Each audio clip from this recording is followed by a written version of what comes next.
तो आज हम पढ़ने वाले हैं एटॉमिक स्ट्रक्चर। तो एटॉमिक स्ट्रक्चर स्टार्ट करने के पहले हमको हम लोगों को कुछ बेसिक्स आनी चाहिए, जैसे कि क्वांटम नंबर। तो क्वांटम नंबर क्या है, कैसे, वो हम इस लेक्चर में जानेंगे। तो जैसे कि हमें बेसिक पता है कि एटम, तो एटम को हम कैसे रिप्रेजेंट करते हैं, जनरल रिप्रेजेंट स्फीयर से रिप्रेजेंट करते हैं। एक एटम होता है, उसके अंदर न्यूक्लियस होता है, न्यूक्लियस के अंदर प्रोटॉन्स न्यूट्रॉन होते हैं और बाहर इलेक्ट्रॉन्स रिवॉल्व करते रहते हैं। तो ये एक बेसिक एटम का रिप्रेजेंटेशन है। अब हम हमारे पीरियोडिक टेबल में 118 एलिमेंट्स है, हाइड्रोजन से लेके अनंत ऑक्टियम तक। अब जैसे कि हम जानते हैं जो एटॉमिक नंबर होता है वो नंबर ऑफ़ प्रोटॉन्स के बराबर होता है और नंबर ऑफ़ प्रोटॉन्स बराबर होता है नंबर ऑफ़ इलेक्ट्रॉन्स के। अब अगर हम एक एटम का स्ट्रक्चर देखें, जैसे कि अगर हम हाइड्रोजन एटम का अगर स्ट्रक्चर देखें तो यहाँ एक न्यूक्लियस और एक रिंग, ठीक है, और उस पर एक इलेक्ट्रॉन। हीलियम पे आएंगे तो सेम, एक न्यूक्लियस एक रिंग, उस पर 2 इलेक्ट्रॉन। लिथियम पे आएंगे तो यहाँ हम देखेंगे अगर तो न्यूक्लियस तो है 3 प्रोटॉन के साथ, पर यहाँ 2 रिंग है, एक में 2 इलेक्ट्रॉन है, एक में एक ही इलेक्ट्रॉन है, ठीक है। तो ऐसा क्यों? अब जैसे हम आगे बढ़ते जाएंगे तो जैसे एटॉमिक नंबर 1 2 3 4 ऐसे 118 तक जाएंगे तो नंबर ऑफ़ इलेक्ट्रॉन्स भी बढ़ता जाएगा। तो उन इलेक्ट्रॉन्स को अकोमोडेट भी करना है हमें, तो इसलिए ये शेल्स हैं, ठीक है। ये शेल्स कुछ नहीं है, बस इलेक्ट्रॉन का मिलने का एक प्रोबेबिलिटी है लार्ज स्केल पे। तो अगर हम एक एटम को देखेंगे तो ये जो रिंग्स है, ये रिंग्स कुछ नहीं है, शेल है, ठीक है। और इन्हें हमने बस एक नोमेनक्लेचर दे दिया है KLMN करके, ठीक है। तो पहले शेल को हम K बोलते हैं, दूसरे शेल को L बोलते हैं, तीसरे शेल को M बोलते हैं और चौथे शेल को N कहते हैं। तो ये शेल कुछ नहीं है, बस इलेक्ट्रॉन ढूंढने का एक प्रोबेबिलिटी है लार्ज स्केल पे, ठीक है। जैसे हम आगे जाते जाएंगे तो शेल आएगा, फिर सब शेल आएगा, सब शेल से फिर ऑर्बिटल आएंगे, ऑर्बिटल पे आएंगे। तो जैसे हम आगे बढ़ते जाएंगे तो मतलब इलेक्ट्रॉन का एग्जैक्ट निकालने के क्लोज पहुंच पाएंगे, क्योंकि इलेक्ट्रॉन का तो एग्जैक्ट लोकेशन कोई निकाल नहीं सकता कि इलेक्ट्रॉन तो बहुत स्मॉल पार्टिकल हाई स्पीड पे इधर उधर जंप करता रहता है। तो एकदम एग्जैक्ट लोकेशन तो कोई नहीं निकाल सकता इलेक्ट्रॉन का, मतलब अभी तक कोई नहीं निकाल पाया। पर बस इससे हम एक प्रोबेबिलिटी पता कर सकते हैं कि इस रीजन में इलेक्ट्रॉन मिल सकता है। अगर आपको ऐसे समझना है तो शेल, अगर आप शेल देखें के एलिमेंट, तो ऐसे समझे एक टाउन के अंदर एक लोकेलिटी और लोकेलिटी के अंदर एक घर। तो वो जो टाउन हो गया वो हो गया आपका शेल, उस टाउन के अंदर एक छोटा सा लोकेलिटी या सोसाइटी, वो हो गया आपका सब शेल, और फिर उसमें घर, वो हो गया आपका ऑर्बिटल। तो इस टाइप का, मतलब जैसे हम आगे बढ़ते जाएंगे वैसे इलेक्ट्रॉन का मिलने का प्रोबेबिलिटी वहाँ ज़्यादा है। तो इसी के बेसिस पे पूरा क्वांटम नंबर है। तो हमारे पास मेनली 4 टाइप के क्वांटम नंबर है। प्रिंसिपल क्वांटम नंबर, जिसको हम n से डिनोट करते हैं, स्मॉल n। अज़ाइमुथल क्वांटम नंबर, जिसको हम एंगुलर क्वांटम नंबर भी कहते हैं, जिसको हम स्मॉल l से डिनोट करते हैं। मैग्नेटिक क्वांटम नंबर, जिसे हम स्मॉल m से डिनोट करते हैं, और स्पिन क्वांटम नंबर, जिसे हम स्मॉल s से डिनोट करते हैं। अब प्रिंसिपल क्वांटम नंबर क्या है? प्रिंसिपल क्वांटम नंबर हमें शेल के बारे में बताता है, कौन सा शेल। जैसे मैंने बोला फर्स्ट शेल को हमने K नोमेनक्लेचर दिया है, सेकेंड शेल को हमने L नोमेनक्लेचर दिया है। तो वैसे फर्स्ट शेल n = 1 वो K हो गया, n = 2 L हो गया, वैसे n = 3 M हो गया, और n = 4 N हो गया। ये हो गया आपका बेसिक प्रिंसिपल क्वांटम नंबर। ये बस हमें वही प्रोबेबिलिटी बता रहा है इलेक्ट्रॉन का है, पर एक लार्ज स्केल पर। फिर अज़ाइमुथल क्वांटम नंबर पे आएंगे तो वो सब शेल के बारे में बात करेगा, मतलब उस टाउन में उस लोकेलिटी के बारे में बात करेगा। तो इसे हम स्मॉल l से डिनोट करते हैं। अब देखिए यह समझने वाली चीज़ है, जो स्मॉल l उसका जो रेंज होता है वो 0 to n-1 होता है। n यहाँ प्रिंसिपल क्वांटम नंबर। अभी क्या है समझते हैं। अगर मैं बोल रहा हूँ l का वैल्यू 0 है तो वो s सब शेल को डिनोट करता है। अगर l का वैल्यू 1 है तो वो p सब शेल को डिनोट करता है, और l का वैल्यू 2 है तो वो d सब शेल को डिनोट करता है। ऐसे हमारे पास प्रिंसिपल क्वांटम नंबर में था KLMN, वैसे हमारे पास अज़ाइमुथल क्वांटम नंबर में भी है S P D F, और फिर आगे चलता रहता है G और एक्सेट्रा, ठीक है। तो ऐसे L = 0 से S, फिर L = 1 पे P, L = 2 पे D, L = 3 पे F, वैसे वो चलता रहता है। अब हम पता कैसे करें कि कौन से n में कौन सा l आता है, यानी किस शेल में कौन से सब शेल्स आता है, तो उसी का ये रेंज दिया है 0 to n-1। कैसे निकालते हैं? फॉर एग्जांपल जैसे कि आप देख सकते हैं, अगर n का वैल्यू 1 है, ठीक है, तो l का वैल्यू कहाँ से कहाँ तक हो सकता है? 0 से n-1 तक।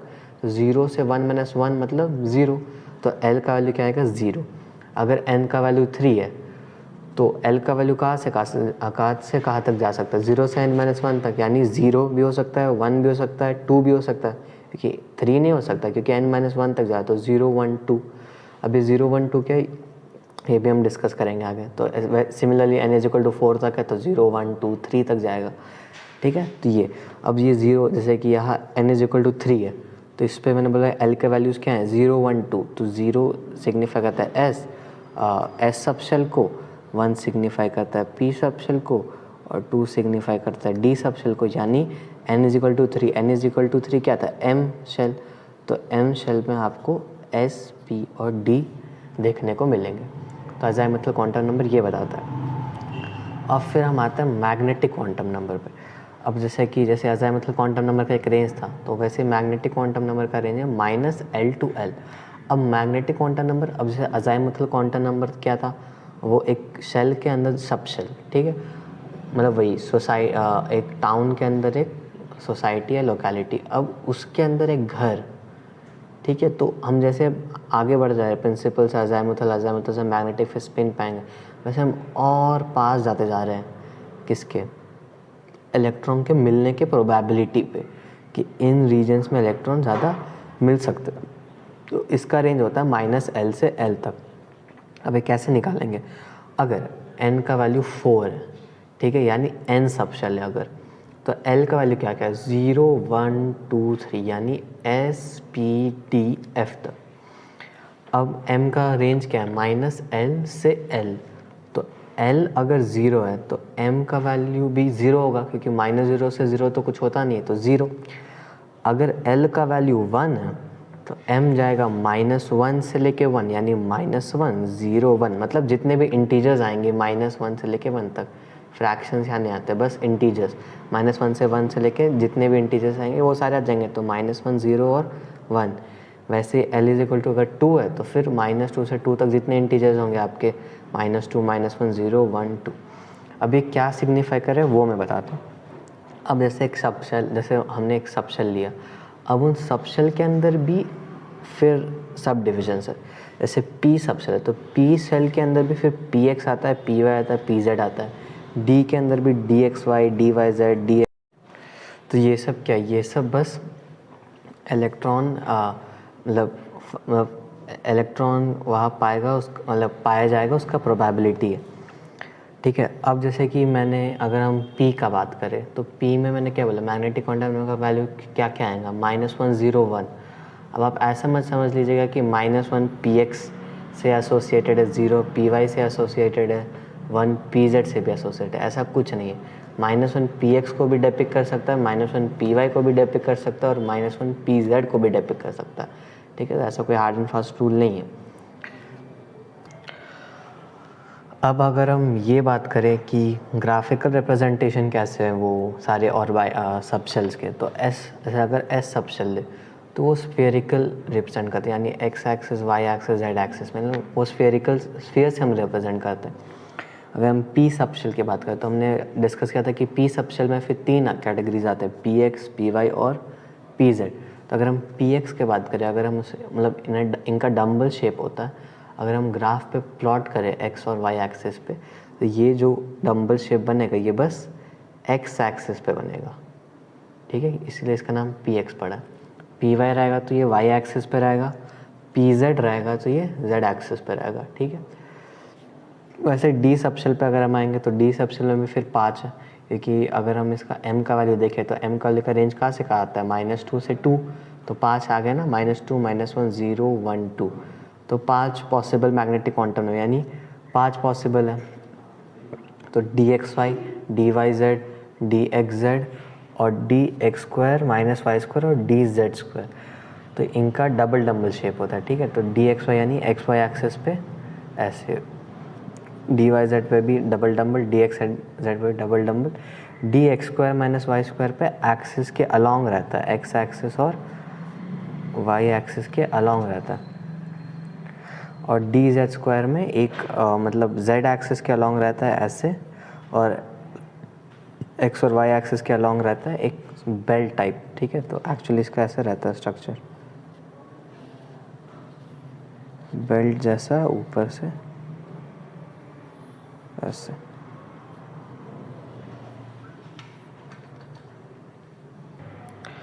अब हम बात करते हैं नोडल प्लेन्स की। अब अभी तक हम क्या देख रहे थे कि इलेक्ट्रॉन के मिलने की प्रोबेबिलिटी का, इलेक्ट्रॉन कहाँ मिल सकता है, जैसे कि इन जैसे कि हमने जब देखा तो यानी इलेक्ट्रॉन जो ये है, तो ये इलेक्ट्रॉन के मिलने की प्रोबेबिलिटी है कि एस सबशेल में जाएंगे तो इलेक्ट्रॉन यहाँ मिल सकता है, पी सबशेल में जाएंगे तो अगर पी एक्स के बारे में बात करें तो एक्स एक्सिस के अलॉन्ग यहाँ इलेक्ट्रॉन के मिलने की प्रोबेबिलिटी है, ठीक है। सेम फॉर वाई और डी सबशेल के लिए वैसा है, उसके बाहर उस रेंज के बाहर इलेक्ट्रॉन नहीं मिलेगा। तो नोडल प्लेन क्या होता है, नोडल प्लेन्स ये बताता है कि इलेक्ट्रॉन कहाँ नहीं मिलेगा, मतलब अगर ये सबशेल है तो इसमें कितने ऐसे जगह हैं या कितने ऐसे प्लेन हैं जहाँ हमें इलेक्ट्रॉन नहीं मिलेगा।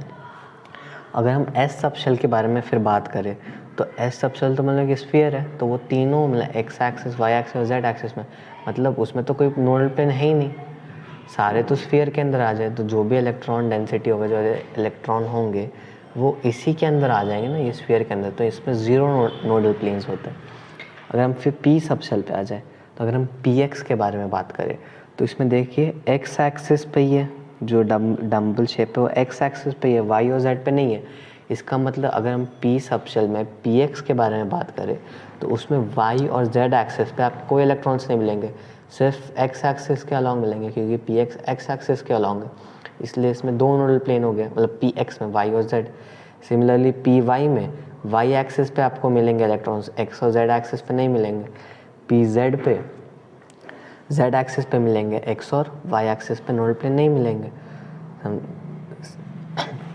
हाँ, अब अगर हम न्यूक्लियस की बात करें तो न्यूक्लियस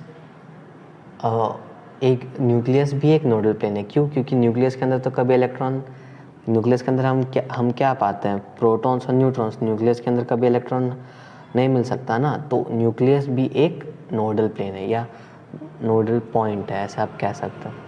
अगर आप डी सबशेल के बारे में बात करें, डी सबशेल में अगर डी एक्स वाई के बारे में बात करें तो अगर आप यहाँ देखेंगे तो डी एक्स वाई में जो डबल डम्बल शेप बन रही है एक्स और वाई एक्सिस के बीच में बन रहा है। अगर आप इसको 3D में इमेजिन करने की कोशिश करेंगे, ये तो 2D फिगर है, अगर आप इसको 3D में इमेजिन करने की कोशिश करेंगे तो x और y एक्सिस के बीच में ही बन रहा है, तो y z एक्सिस यानी जो z एक्सिस यहाँ ऐसे निकल रहा है आउट ऑफ द पेज, आपको समझ आया, ये x एक्सिस, ये y एक्सिस और ये z एक्सिस। तो अभी ये डम्बल शेप कैसे है, एक्स वाई के अलॉन्ग, तो एक्स वाई के अलॉन्ग है ये डम्बल, तो यहाँ हमें इलेक्ट्रॉन मिल रहा है। पर अगर हम वाई जेड के बारे में बात करें यानी इस रीजन के बारे में बात करें, अगर आपको समझना, अगर हम इस रीजन के बारे में बात करें, जैसे कि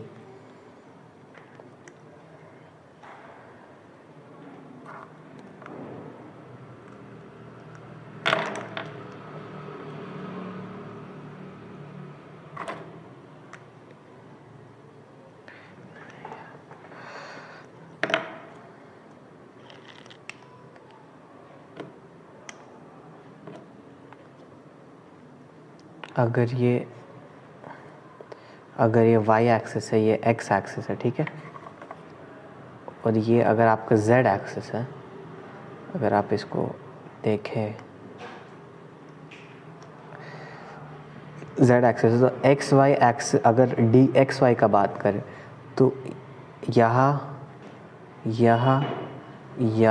और यहाँ इलेक्ट्रॉन मिलने का प्रोबेबिलिटी है। पर अगर हम z और xz प्लेन की बात करें, अगर हम ये वाला प्लेन ले लें, xz प्लेन, ये वाला अगर हम प्लेन ले लें तो इस रीजन में तो कोई इलेक्ट्रॉन नहीं है ना, इस रीजन में कोई इलेक्ट्रॉन नहीं है। अगर हम xz प्लेन की बात करें, सिमिलरली अगर हम YZ प्लेन की बात करेंगे, इस प्लेन की बात करेंगे, तो इधर और उस तरफ भी कोई इलेक्ट्रॉन नहीं मिल सकता। बस अगर DXY प्लेन की बात करें तो बस इधर और इधर इलेक्ट्रॉन मिलने की प्रोबेबिलिटी है। इसलिए DXY के लिए YZ और XZ प्लेन उसके लिए एक नोडल प्लेन हो गया, ठीक है। YZ और XZ उसके लिए एक नोडल प्लेन हो गया। अगर सिमिलर हम DXZ के बारे में बात करें, यानी ये रहा एक्स एक्सिस और ये जेड एक्सिस, तो इसमें ऐसे बनेगा कुछ पीछे की तरफ सिमिलरली। तो अगर हम इस प्लेन की बात करें, XZ प्लेन की बात करें, तो फिर XY प्लेन यानी ये प्लेन और YZ प्लेन में भी कोई इलेक्ट्रॉन मिलने की प्रोबेबिलिटी नहीं रहेगी। बस XZ प्लेन में मिलेगा। इसलिए फिर उस DXZ में XY और YZ एक नोडल प्लेन हो जाता है। सिमिलरली YZ में भी XY और XZ एक नोडल प्लेन हो जाता है। अब अगर हम बात करें DX² - Y² की, अगर हम DX² - Y² के बारे में बात करें तो स्ट्रक्चर के हिसाब से प्रोबेबिलिटी क्या है मिलने की, अलोंग Y एक्सिस एक और अलोंग X एक्सिस एक। तो कहाँ नहीं मिल सकता है, अगर ऐसे है रीजन, अगर बस सेकेंड क्वाड्रेंट को देखें, अगर आप इसको ऐसे और इसको ऐसे लेंगे तो 45 डिग्री के एंगल पे इलेक्ट्रॉन नहीं मिलेगा आपको। जैसे कि अगर आप याद देख सकते हैं X² - Y² पे अलोंग X एक्सिस और अलोंग Y एक्सिस, तो इस 45 डिग्री के एंगल पे आपको कोई इलेक्ट्रॉन नहीं मिलेगा। तो DX² - Y² पे 45 डिग्री के एंगल पे, एक्सिस है 45 डिग्री के एंगल पे कोई इलेक्ट्रॉन नहीं मिलता, तो वो उसका एक नोडल प्लेन हो गया। अगर आप DZ² के बारे में बात करें,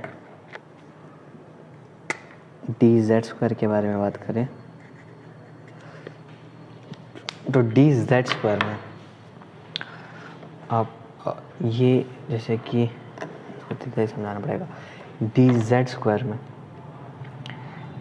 अलॉन्ग Y एक्सिस है और मतलब Z एक्सिस होता है। तो ये जो बेल्ट है, ये एक्चुअली मैंने बताया था ना, ये बेल्ट जैसा बनता है।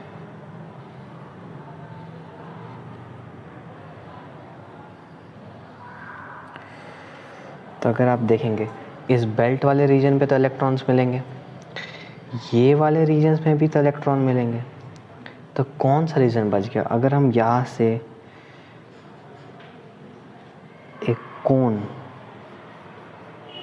बनाने का इस टाइप का कोशिश करिए, डमरू जैसा, अगर हम एक डमरू टाइप स्ट्रक्चर बनाएं तो इस एरिया में इलेक्ट्रॉन मिलने का प्रोबेबिलिटी तो नहीं है, क्योंकि इस बेल्ट पे तो है। इस बेल्ट पे अब ये मत समझिए कि ये जो बेल्ट है ना, ये लाइक जैसे कि ये वाला रीजन, इस रीजन और इस बेल्ट में गैप है, ऐसा नहीं कि दोनों सटे हुए हैं, ठीक है। तो ये गैप है, तो यहाँ भी तो इलेक्ट्रॉन नहीं मिल सकता, या तो इलेक्ट्रॉन बस बेल्ट पे मिलेगा या तो इस पे मिलेगा, तो यहाँ भी इलेक्ट्रॉन नहीं मिल सकता। तो फिर यहाँ से लेके अगर हम एक कोनिकल स्ट्रक्चर बनाएं तो इस पूरे रीजन में इलेक्ट्रॉन नहीं मिल सकता।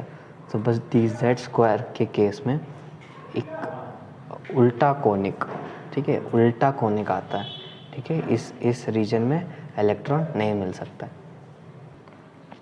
तब हम नोडल प्लेन्स समझ चुके हैं कि कैसे मतलब अरेंजमेंट कैसा है ना। तो अगर अब हम इलेक्ट्रॉनिक कॉन्फ़िगरेशन के बारे में बात करें, अब जैसे कि अगर आपको याद होगा कि जब मैंने जो पहला शीट था उसमें मैंने बताया ना कि हर एक शेल का एक कैपेसिटी होता है इलेक्ट्रॉन होल्ड करने का, तो कैसे निकालते हैं वो मैं अभी बताऊंगा। तो पहले हमें ये बात ध्यान में रखना है कि हर ऑर्बिटल बस 2 इलेक्ट्रॉन को अकोमोडेट कर सकता है, ठीक है। हर एक ऑर्बिटल बस 2 इलेक्ट्रॉन को अकोमोडेट कर सकता है। अब उसके हिसाब से हम हर सेल का कैपेसिटी निकालेंगे कि कितना वो इलेक्ट्रॉन अकोमोडेट कर सकता है। जैसे अगर हम K शेल के बारे में बात करें तो उसका N = 1 होता है, तो L का वैल्यू क्या हो जाएगा 0, M का वैल्यू क्या हो जाएगा 0। तो बस S ऑर्बिटल है तो S ऑर्बिटल में 2 इलेक्ट्रॉन आएगा, यानी K शेल बस 2 इलेक्ट्रॉन अकोमोडेट कर सकता है। अगर हम L शेल का बात करें तो n का वैल्यू 2, l का वैल्यू 0 और 1, ठीक है, मतलब l 0 1 यानी s और p, और m का वैल्यू क्या 0 भी होगा, -1 0 और 1, ये 0 p का है, ये 0 s का है, ठीक है, इसको एक मत समझ लीजिएगा। तो इस s वाले में तो 2 इलेक्ट्रॉन, p में px में 2, py में 2, pz में 2, तो ऐसे l में 8 इलेक्ट्रॉन। वैसे m में अगर आप आ जाएंगे तो s और p मिला के 8 इलेक्ट्रॉन तो हो गए, और d में तो फिर 5 आ जाते हैं, dxy dyz dxz dx² - y² dz², उन सारों में 2 2 इलेक्ट्रॉन, तो 10 इलेक्ट्रॉन हो गए, टोटल 18 इलेक्ट्रॉन हो गए।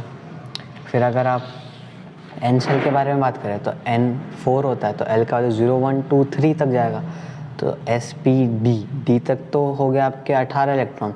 अगर हम f में आएंगे तो -3 -2 -1 0 1 2 3, तो 7 हो गए ना, 7 ऑर्बिटल्स, और हर ऑर्बिटल में 2 इलेक्ट्रॉन, तो टोटल 14 इलेक्ट्रॉन, तो टोटल n शेल में 32 इलेक्ट्रॉन, 32 इलेक्ट्रॉन्स आ गए। तो n शेल कितना इलेक्ट्रॉन्स अकोमोडेट कर सकता है, 32 इलेक्ट्रॉन्स।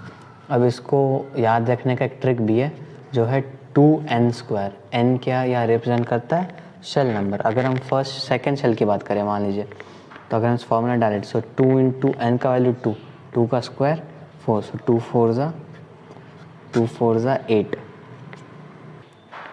2 4 ज़ा 8, तो l शेल 8 इलेक्ट्रॉन अकोमोडेट कर सकता है। सिमिलरली फॉर m और n शेल आप 2n² से बता सकते हैं। अब इलेक्ट्रॉनिक कॉन्फ़िगरेशन लिखे कैसे, तो इसके 3 प्रिंसिपल है, ऑफबाउ प्रिंसिपल, पॉलीज एक्सक्लूजन प्रिंसिपल और हंस रूल। तो ऑफबाउ रूल क्या कहता है, ऑफबाउ रूल ये कहता है कि हमें जो इलेक्ट्रॉन्स है वो एनर्जी लेवल के हिसाब से फिल करनी है।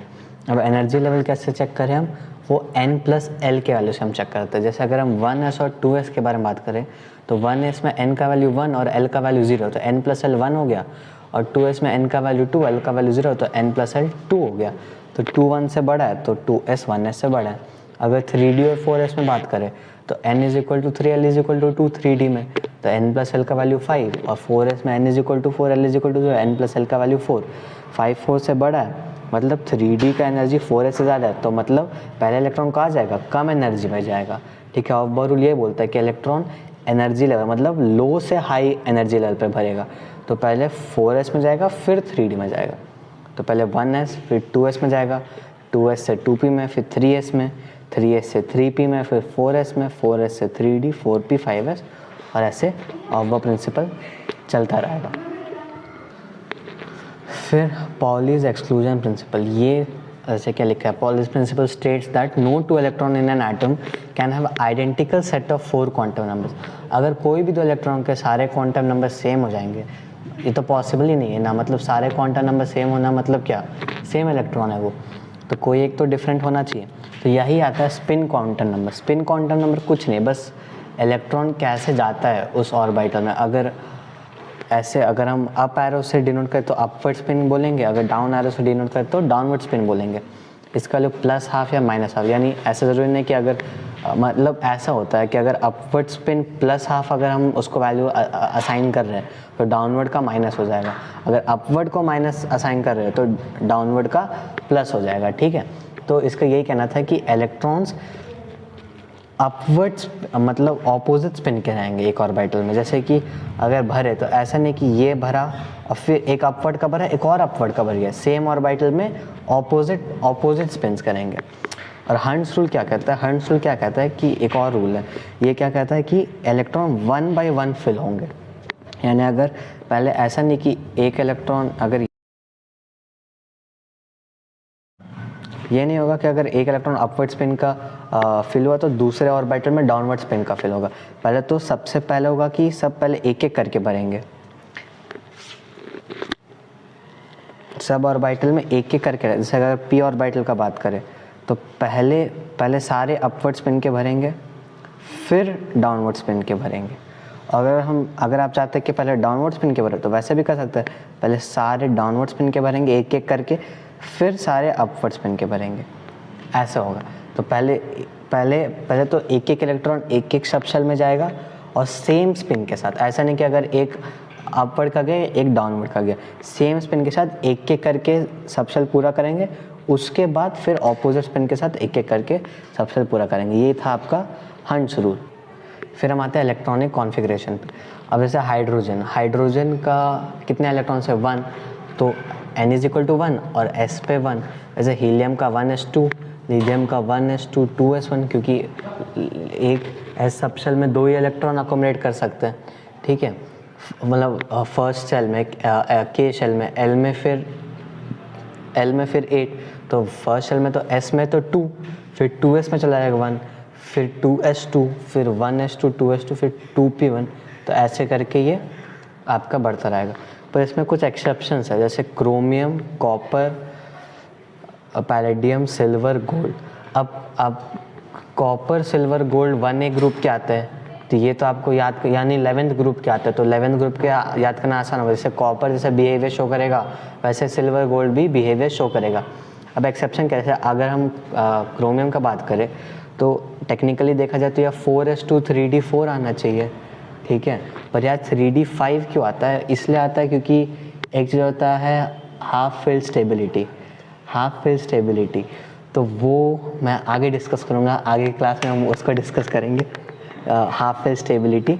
तो सिमिलरली कॉपर के लिए तो 4s2 3d9 आना चाहिए, पर यहाँ 4s1 हो जाता है, 3d10 आ जाता है, क्योंकि ये ज़्यादा स्टेबल कॉन्फ़िगरेशन है। तो क्रोमियम और कॉपर का तो आपको याद करना पड़ेगा। पैलेडियम का यहाँ आना चाहिए था 5s2 4d8, पर यहाँ आता है 5s0 4d10।